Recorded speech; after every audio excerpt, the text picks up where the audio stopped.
pour ça que moi je reconnais tout à fait dans la démarche du pouvoir d'agir, je m'arrêterai là, une vraie connivence avec la démarche droit culturel.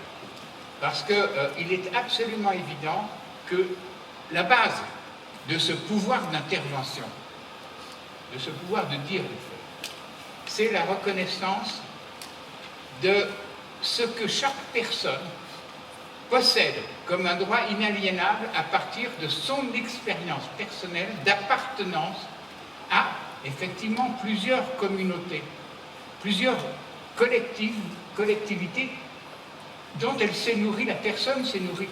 On est du Nord, on n'est pas du Sud, ici. Vous vous nourrissez en permanence de cette culture très particulière des gens du Nord.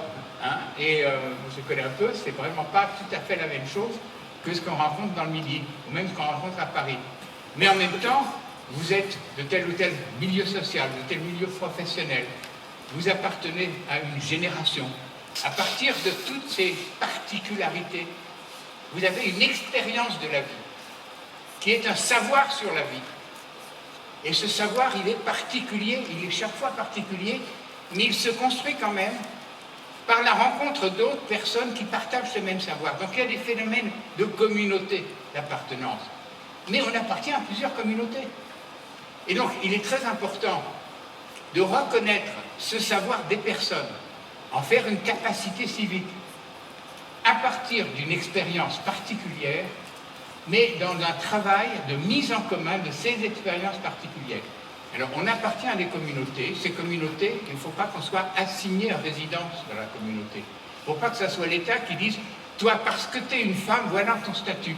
Toi, parce que tu es de telle profession, voilà ton droit. » Et donc, on enferme les gens, et la gestion par les institutions, par les pouvoirs publics, a tendance à enfermer les gens dans des statuts particuliers. La personne, sa liberté, c'est de prendre des ressources dans ses appartenances pour se construire une personnalité, pour se construire une originalité de chaque personne comme être singulier.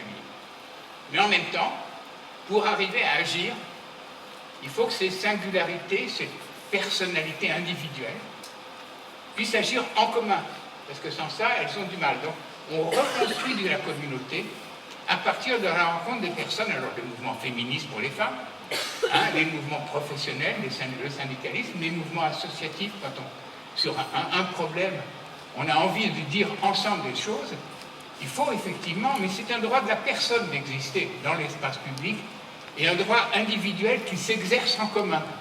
Et on a presque tous les droits personnels ont besoin, pour s'affirmer dans l'espace public, de s'exercer en commun.